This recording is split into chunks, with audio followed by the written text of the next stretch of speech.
Hello friends, welcome to legend TV.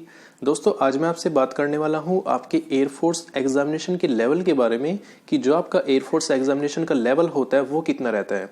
दोस्तों, ये बात ऐसी होती है कि आपको पता होना जरूरी है, इसलिए क्योंकि जब आप अपना एयरफोर्स एग्जामिनेशन देने जाओगे उस टाइम पर आपको कुछ बच्चे ऐसे मिलेंगे जो कि इतने खूंखार होंगे कि आप अगर आपके सामने कोई क्वेश्चन हार्ड आ गया, आप उस क्वेश्चन को केवल पढ़ते रह जाएंगे और कुछ बच्चे एकदम से अपना जो क्वेश्चन है उसको सोल्व करके उसका आंसर हाथों हाथ दे देंगे, अपना आंसर टिक कर देंगे। तो कुछ बच्चे आपको ऐसे मिलेंगे। तो वही लेवल, उन्हीं बच्चों के बारे में मैं आपको बताने वाला हूं कि आपके साथ किस तरह के बच्चे मिलेंगे और आपका जो लेवल है वो कितना हार्ड या फिर कितना टफ होने वाला है। तो अब हम अपना स्टार्ट करते हैं। तो दोस्तों, आपको सबसे पहले बता दूं कि जो आपका एयरफोर्स होता है और एनडीए, उसमें जो आपका एयरफोर्स का पलड़ा होता है वो हमेशा भारी रहता है। एनडीए में आपका इतना लेवल देखने को नहीं मिलता, लेकिन जो आपका एनडीए का होता है उसमें इतना कंपटीशन देखने को नहीं मिलता, लेकिन जो आपका लेवल होता है वो एनडीए का टफ रहता है। एयरफोर्स में कंपटीशन ज्यादा रहता है, लेकिन जो आपका लेवल होता है वो नॉर्मल आपका लेवल होता है। वो इसलिए क्योंकि सपोज कीजिए अगर आपके पास 100 स्टूडेंट्स हैं, आपने देखे हो आपके दोस्त हो और वो तैयारी कर रहे हो एनडीए की, तो अगर एनडीए का फॉर्म निकला है वो एनडीए का भी फॉर्म डालेंगे, अगर एयरफोर्स का फॉर्म निकला है वो एयरफोर्स का भी फॉर्म डालेंगे, और अगर नेवी का फॉर्म निकला है वो नेवी का भी फॉर्म डालेंगे। यानी कि एनडीए वाले जो बच्चे होते हैं अपना एयरफोर्स और नेवी दोनों में ट्राई करते हैं। लेकिन कुछ बच्चे जो कि केवल एयरफोर्स की तैयारी कर रहे हैं, वो अगर अपना एयरफोर्स की तैयारी कर रहे हैं तो वो एयरफोर्स के अलावा एनडीए का एग्जामिनेशन नहीं देते, क्योंकि इनको डर रहता है अपने एसएसबी के बारे में कि आपका एसएसबी कैसा होगा, वो डर रहता है। कुछ आपका एग्जामिनेशन के बारे में कि आपके 2 एग्जाम होते हैं, उनमें क्या प्रिपरेशन हमने नहीं की है तो उसमें हम क्या करके आएंगे। तो इसी डर की वजह से जो एयरफोर्स के स्टूडेंट्स होते हैं या फिर जो नेवी के स्टूडेंट्स होते हैं जो डायरेक्ट तैयारी कर रहे होते हैं नेवी और एयरफोर्स की, वो डायरेक्ट अपना एनडीए का एग्जाम नहीं देते। तो इसलिए जो एयरफोर्स में होता है वो कॉम्पिटिशन हाई होता है लेकिन लेवल नॉर्मल होता है। और जो आपका एनडीए की बात करें तो जो आपका एनडीए का लेवल होता है वो टफ होता है लेकिन कॉम्पिटिशन नॉर्मल होता है। अब बात करें कि जो आपके नॉर्मल बच्चे होते हैं एनडीए में और एयरफोर्स में वो कितने होते हैं। तो अब देखिए दोस्तों, वो बच्चे जो कि आपका एनडीए का एग्जामिनेशन हर साल भरते हैं। तो अगर हम बात करें एनडीए की, तो एनडीए में आपकी ऑलमोस्ट हर साल लगभग 2,50,000 फॉर्म भरे जाते हैं और उनमें से आपके लगभग 2 लाख बच्चे एग्जामिनेशन देते हैं। यानी कि जो आपका कंपटीशन होता है वो होता है ऑलमोस्ट 2 लाख स्टूडेंट्स के बीच में। तो आपका ये कंपटीशन एनडीए के लिए रहता है और जो आपके फॉर्म भरे जाते हैं वो लगभग आपके 2.5 लाख भरे जाते हैं, लेकिन जो स्टूडेंट्स आपका एग्जामिनेशन देते हैं वो आपके 2 लाख होते हैं। तो इन्हीं बच्चों में आपका कंपटीशन होता है और इसमें अच्छे जो बच्चे होते हैं तैयारी करने वाले, वो बच्चे कम होते हैं और एक्स्ट्रा बच्चे फालतू होते हैं। तो अगर कोई बच्चा एनडीए की तैयारी कर रहा है तो वो अपना नॉर्मल तरीके से पढ़ाई करके थोड़ा सा ज्यादा मेहनत करके एनडीए का जो एग्जामिनेशन होता है उसको क्लियर कर सकता है। अब बात करें अगर एयरफोर्स की, तो एयरफोर्स में आपके हर साल लगभग 3,50,000 फॉर्म ऑलमोस्ट फिल किए जाते हैं। ये जो 3,50,000 है ये आपके 2018 के जो आपका फर्स्ट इनटेक हुआ था उसमें 3,50,000 प्लस स्टूडेंट्स ने फॉर्म फिल किए थे।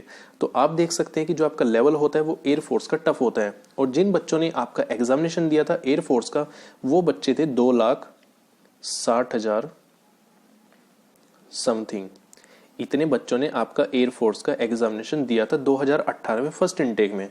तो ये तो बात हुई 2018 की फर्स्ट इनटेक की एयरफोर्स के बारे में। अब देखते हैं सेकंड इनटेक का। तो सेकंड इनटेक में जो आपके स्टूडेंट्स ने फॉर्म फिल किए थे वो लगभग 3,30,000 बच्चों ने फॉर्म डाले थे सेकंड इनटेक के लिए।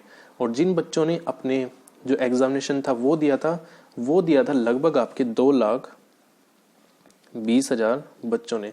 तो फर्स्ट इनटेक था उसमें थोड़ा कंपटीशन इसलिए जाता था क्योंकि जो आपके फॉर्म थे वो एक साल में एक बार निकलते थे, लेकिन जो आपका सेकंड इनटेक हुआ है उसमें आपके जो फॉर्म है एक साल में 2 बार निकलने लग गए हैं। तो इस बार भी ऐसा ही है और पिछली बार से स्टार्ट हो गया था।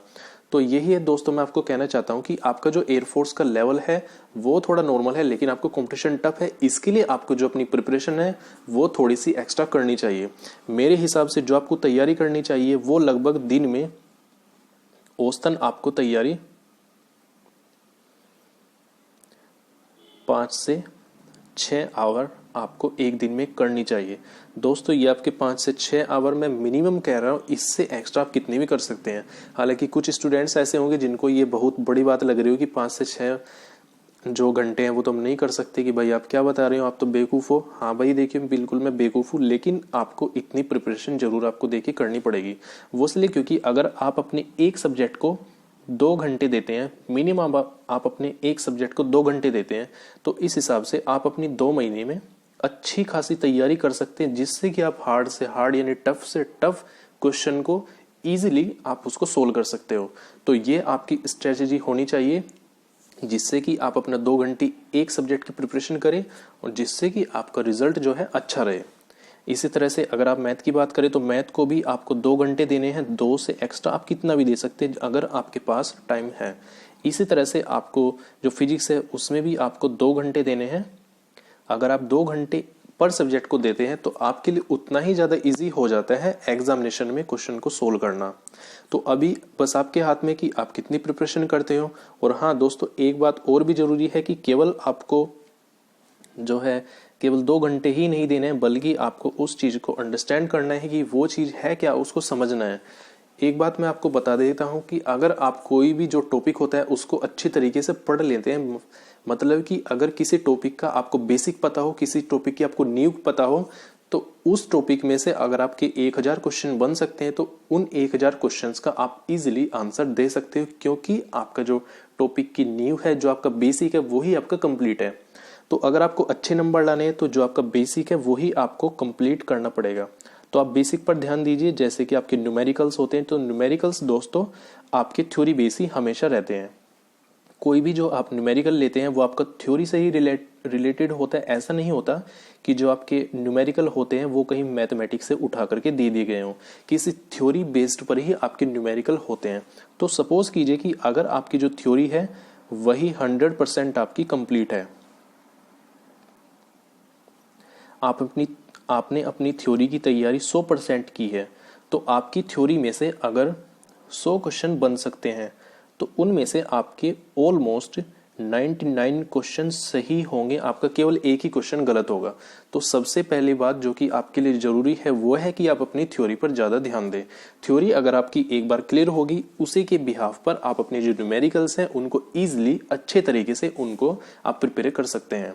तो आपको ये ध्यान नहीं देना है कि आपको रटना है, वहाँ भी फिजिक्स है तो उसमें रट ले, ये क्वेश्चन है एक तरह का। अगर आप इलेक्ट्रिसिटी ले रहे हैं तो इलेक्ट्रिसिटी में आपके 2 टॉपिक हैं और 2 टॉपिक में से आपके न्यूमेरिकल आते हैं लगभग 2 से 4। 2 से 4 आपके एग्जामिनेशन में न्यूमेरिकल आते हैं, और जो आपके टॉपिक से न्यूमेरिकल होते हैं यानी कि जो आपकी इलेक्ट्रिसिटी से न्यूमेरिकल होते हैं लगभग आपके 100 से 150 आपके बुक में दिए होते हैं, या फिर इससे एक्स्ट्रा। तो 100 से आप सपोज कीजिए कि जो आपके 100 से 150 ये आपके न्यूमेरिकल्स हैं, इनमें से अगर आपके 20 टाइप के न्यूमेरिकल्स दिए हुए हैं या फिर 25 टाइप के न्यूमेरिकल्स दिए हुए हैं, तो आप कितनों को रट सकते हैं? मुझे बताइए, आप कितनों को रट सकते हैं? 20 को 25 को रट सकते हैं? रटने से कुछ भी काम नहीं चलेगा। लेकिन जो 20 क्वेश्चन है, अगर आपने इन 20 क्वेश्चंस की एक बार थ्योरी पढ़ ली तो ये जो आपके 20 क्वेश्चन है ये आपके लिए इतने इजी हो जाएंगे कि 20 में से आपके 20 ही सही होंगे, 25 में से आपके 25 ही सही होंगे। तो मेरा सीधा सा कहने का मतलब ये है कि आप अपनी थ्योरी पर ज़्यादा ध्यान दें।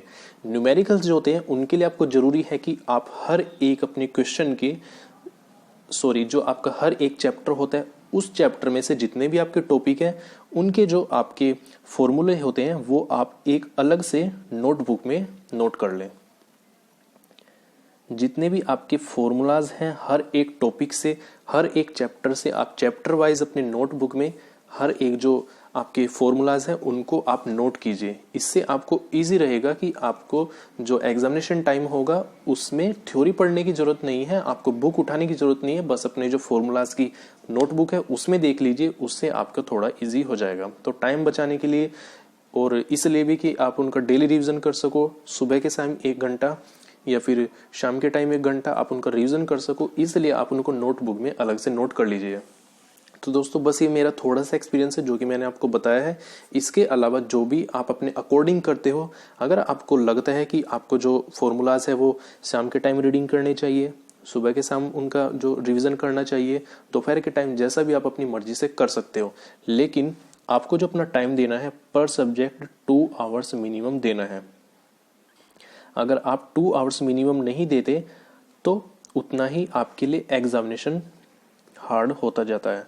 अगर आप 2 आवर्स से कम देते हैं तो आपके लिए जो एग्जामिनेशन है वो उतना ही ज़्यादा टफ होता जाता है, और अगर आप 2 आवर्स से ज़्यादा टाइम देते हो तो उतना ही ज़्यादा आपके लिए पेपर जो है एग्जामिनेशन आपका इजी होता जाता है। तो ये दोस्तों आपको ध्यान रखना है, और जो आपके एग्जामिनेशन टाइम में भी आपको ध्यान रखना है कि आपको वहाँ पर क्वेश्चन सेट किस तरह से करने हैं और आपको उसका जो आंसर है वो टिक किस तरह से करना है। आपको थोड़ी सी प्रिपरेशन अपनी पहले करने ली है, किसी आपका जो आसपास लैपटॉप होगा या फिर कंप्यूटर होगा उसमें आप थोड़ी सी प्रिपरेशन कर लीजिए आपके ऑनलाइन एग्जामिनेशन देने की, जिससे कि आपका जो ऑनलाइन एग्जामिनेशन के टाइम पर जो क्वेश्चन होंगे उनका आंसर आप सही तरीके से लगा सको। तो दोस्तों बस ये थोड़ी सी टिप्स और थोड़ी सी ट्रिक्स वगैरह कुछ नहीं, बस जो मेरा थोड़ा सा एक्सपीरियंस है वही है, इसके अलावा मैंने इसमें कुछ नहीं कहा। तो दोस्तों बस अभी के लिए तो इतना ही, और अगर आपको कुछ भी पूछना हो तो आप मुझसे पूछ सकते हैं।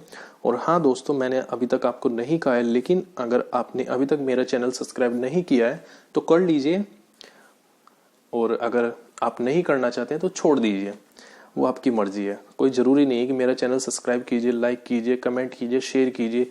भाई देखिए, मेरा कहना है कि अगर आपको वीडियो अच्छी लगती है, यानी अच्छे का मतलब है कि अगर आप उस वीडियो को दोबारा देखना चाहते हैं तो आप उसको लाइक कर सकते हैं। लाइक का आपको जो बेनिफिट होता है वो ये होता है कि जो वीडियो होते हैं वो लाइक्ड वीडियोस में चली जाती हैं, उस वीडियो को आप कभी भी जरूरत पड़ने पर डायरेक्टली देख सकते हैं।